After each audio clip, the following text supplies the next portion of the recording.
ಮೈಸೂರಿನ ಡೆಲ್ಲಿ ಪಬ್ಲಿಕ್ ಶಾಲೆಯಲ್ಲಿ ಎನ್ಸಿಸಿಯ 10 ದಿನಗಳ ಸಂಯೋಜಿತ ವಾರ್ಷಿಕ ತರಬೇತಿ ಶಿಬಿರ ನಡೆಯಿತು.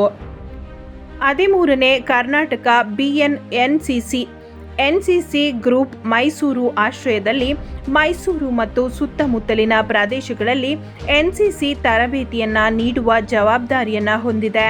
10 ದಿನಗಳ ಸಂಯೋಜಿತ ವಾರ್ಷಿಕ ತರಬೇತಿ ಶಿಬಿರವನ್ನು ಇಂದು ಮೈಸೂರಿನ ಡೆಲ್ಲಿ ಪಬ್ಲಿಕ್ ಸ್ಕೂಲ್ನಲ್ಲಿ ಪ್ರಾರಂಭಿಸಲಾಗಿದೆ.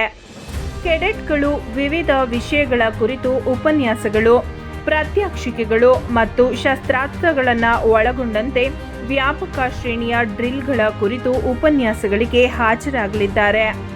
ನಿರ್ವಹಣೆ, ನಕ್ಷೆ ಓದುವಿಕೆ, ಮೆರವಣಿಗೆ, ವಿಪತ್ತು ನಿರ್ವಹಣೆ, ಪ್ರಥಮ ಚಿಕಿತ್ಸೆ, ಆರೋಗ್ಯ ಮತ್ತು ನೈರ್ಮಲ್ಯ, ಸೈಬರ್ ಭದ್ರತೆ, ಅಗ್ನಿ ಸುರಕ್ಷತೆ, ರಕ್ಷಣಾ ಪಡೆಗಳಲ್ಲಿ ವಾಹಕ ಅವಕಾಶಗಳು, ನಿಪುಣ ಎನ್ಸಿಸಿ ಹಳೆಯ ವಿದ್ಯಾರ್ಥಿಗಳಿಂದ ವ್ಯಕ್ತಿತ್ವ ವಿಕಸನ ಕಾರ್ಯಾಗಾರದ ಜೊತೆಗೆ ವಿವಿಧ ಸಾಮಾಜಿಕ ಸೇವೆಗಳು ಮತ್ತು ಸಮುದಾಯ ಅಭಿವೃದ್ಧಿ ಚಟುವಟಿಕೆಗಳಲ್ಲಿ ಭಾಗವಹಿಸುವ ಸದಾವಕಾಶವಾಗಿದ್ದು, ಇದರ ತರಬೇತಿ ಶಿಬಿರವು ನಡೆಯಿತು.